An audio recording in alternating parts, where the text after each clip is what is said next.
एक शख्स ने हमारे देश के चीफ जस्टिस गवई पर जूता फेंकने की कोशिश की। इसके बाद सोशल मीडिया पे जस्टिस गवई को मारने, पीटने और न जाने किस किस तरह की हिंसा करने की ढेरों धमकियां दी जाने लगी। अलग अलग तरीके से उनका अपमान किया जाने लगा। इन लोगों ने ना ही जूता फेंकने वाले के खिलाफ कोई कार्रवाई की और ना ही धमकियां देने और अपमान करने वालों के खिलाफ इन लोगों ने कोई कार्रवाई की। ऐसा लगा जैसे ये सब एक सुनियोजित, सिस्टमैटिक तरीके से किया गया एक षड्यंत्र है। इस घटनाक्रम के जरिए इन लोगों ने समाज के दो तबकों को बहुत कड़ा संदेश देने की कोशिश की है, एक दलित समाज और दूसरी न्यायपालिका। जस्टिस गवई दलित समाज से आते हैं। इन लोगों को यह बिल्कुल बर्दाश्त नहीं हो रहा कि दलित समाज से कोई व्यक्ति अपनी मेहनत और लगन से न्यायपालिका की टॉप पोस्ट तक कैसे पहुंच गया।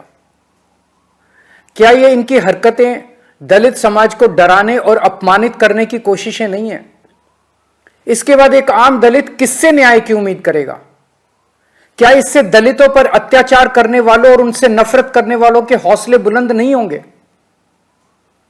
इस पूरे घटनाक्रम से देश की न्यायपालिका को क्या संदेश गया है कि अगर देश के मुख्य न्यायाधीश पे हमला करने वालों पर कोई एक्शन नहीं हुआ तो दूसरे जजों को कौन बचाएगा? फिर इस घटना के बाद कोई भी जज न्याय के हक में और इन लोगों के खिलाफ ऑर्डर करने से घबराएगा।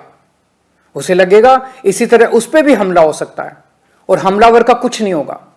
उसे लगेगा उसके और उसके परिवार को सोशल मीडिया पे धमकियों और अपमान का सामना करना पड़ सकता है और जज को बचाने वाला कोई नहीं होगा। क्या यह पूरे देश की न्यायपालिका को डराने और उनको काबू करने का एक षड्यंत्र तो नहीं है?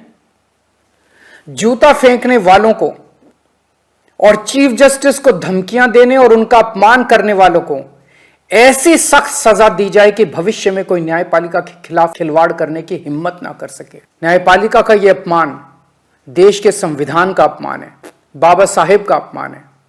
यदि आप सच्चे देशभक्त हैं तो आप चुप नहीं रह सकते। बोलिए, उठिए और न्याय की रक्षा के लिए आवाज उठाइए।